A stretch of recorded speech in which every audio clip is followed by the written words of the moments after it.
Welcome back. I hope your hiking has been going well and you're starting to really get into the groove of getting out and about. Like we said before, I hope that's building a bit of a community for you and getting you in touch with the nature that's around the place because that's why we do this. And you're probably seeing some really nice things out and about in your area, and it's kind of opening your eyes to a different way of viewing the world.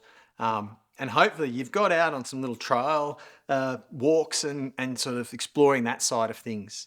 Now, I want you to also think about a different way of viewing your walking. So it's about inner growth and outside viewing of things. So I don't want to get too airy fairy. I don't want to get too hippie and start saying put crystals around or anything like that.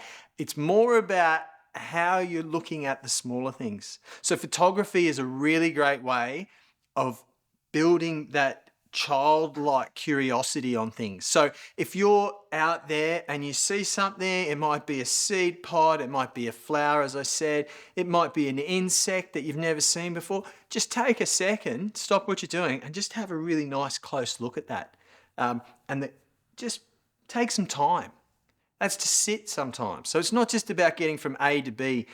We do that every day in our living life as a human. We're usually having to get to work or having to pick up the kids or having to help the grandkids or whatever it might be in your life. But when you go out walking, when you get into nature, I try really hard to get people into the right mindset. And that is to just relax and take things in. Now, when I say photography, we now have smartphones. Most people are carrying one of those. So you can get some really cool photos with that.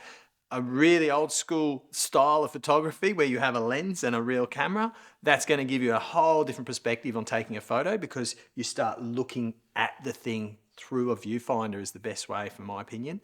And that starts framing things and looking a bit different because with a smartphone, we just flick off a million photos and that's fine.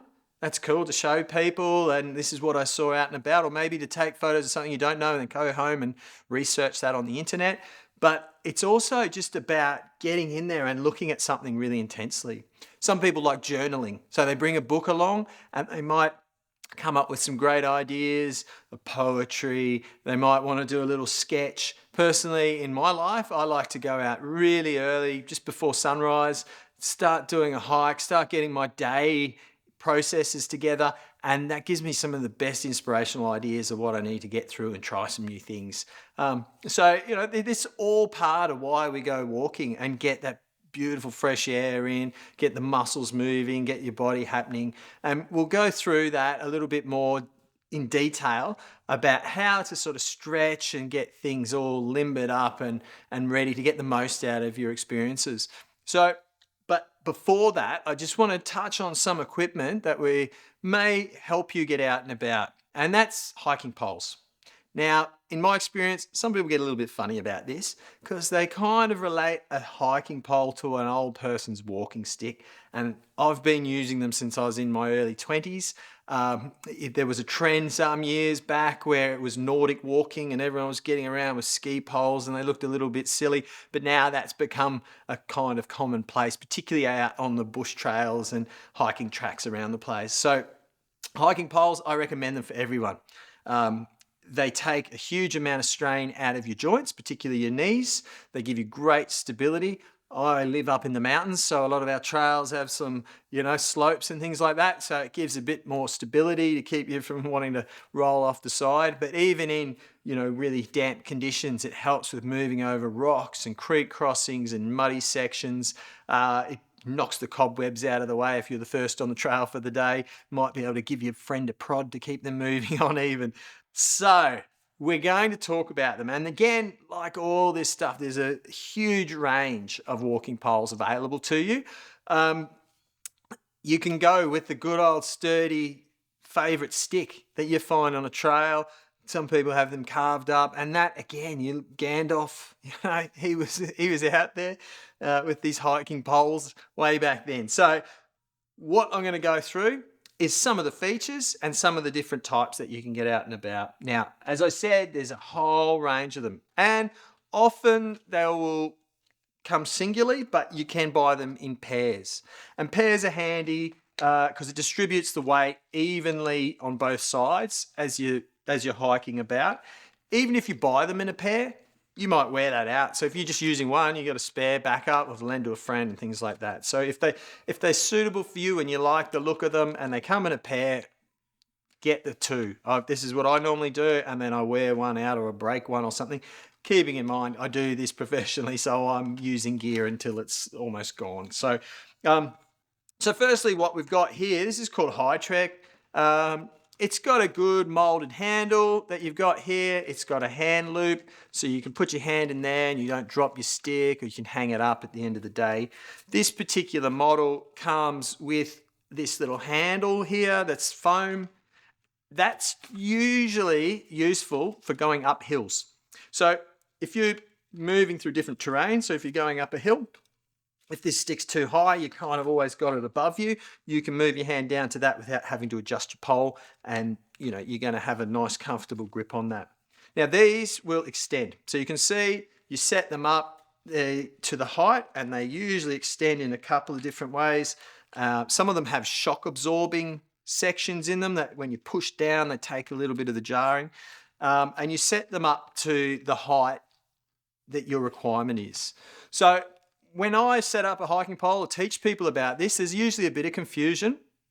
And one of the best rules of thumb that I've found is to keep them at a right angle. So set them up so when your arm is like this, it's at a right angle. Now you can adjust that up and down a little bit, but that's like the baseline that you can work to. Now, when using them, the other big trick I see a lot of people do is they throw them out behind them. And if you're hiking in a single file with a group of friends, they're going to love you if they're behind you. So make sure that you throw the stick forward, you put it into the ground, sort of pull it to about just past your leg, and then you throw it forward again. Particularly when going down hills, you want to have that always out in the front, trying to stabilize you. If you trip or do anything like that, it's going to help you a hell of a lot. So yeah, really handy things to have. And again, look, they just pack down quite small, and there's different types. So these ones are quite good.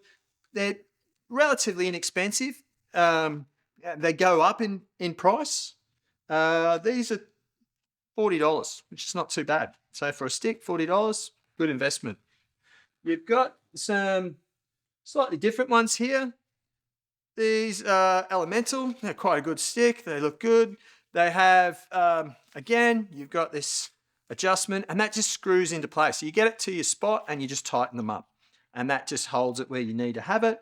It's got quite a good handle here with the grip. This one doesn't have that there, but it's not always a necessity, and they often come with these little extra bits that screw onto the end, and they're designed so you can have a little bit more stability, particularly in like mud and things, so it's not just sticking through or between the rocks. It holds it a little bit there.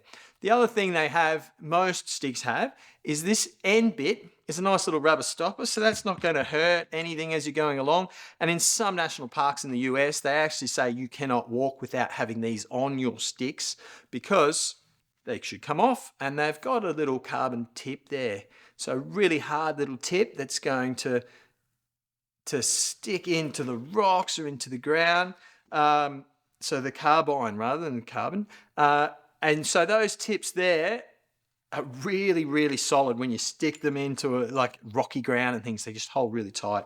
But in some national parks where there's millions and millions of people going, it's sort of boring holes in all the tracks, and so they just don't want too much of that. So you got to be wary of that. And it can do a bit of damage if you're one of these stick swingers and you got a, sharp point swinging back towards your friends. So that goes on there. They sometimes fall off. You can buy replacements of those anyway. So that's a good stick. And this one also has a shock system in it as well. You can see there's a little bit of a spring in there that just takes a little bit of the shock out. Okay, another one here. This one looks like a traditional walking stick, and these are pretty popular for a lot of people, particularly people getting a little bit older and they want to use it as a bit of a hand support. So rather than just like that, if the hand strength's not as great, you could just have that on top. And that doesn't just say it's for old people, it's just a different style that you've got there. This one has a different way of clipping up. You can see it's got these sort of clips that come in that you adjust, and that holds it to the desired height. So some people prefer those.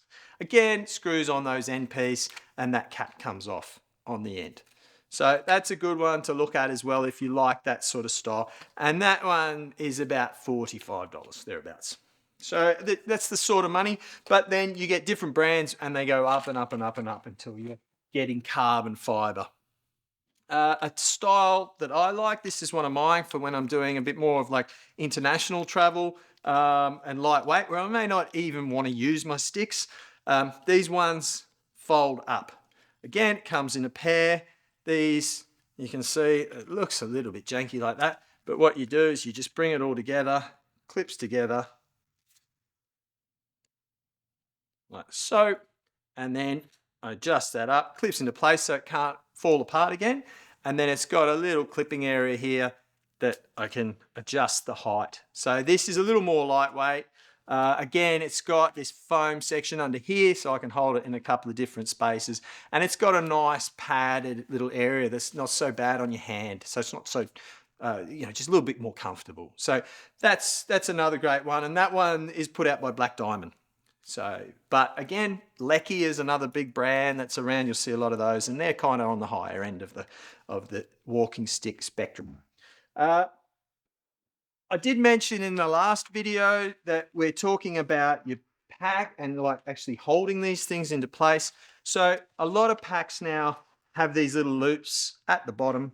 So what I like to do with that, I like to give it a couple of twists if they're a bit longer.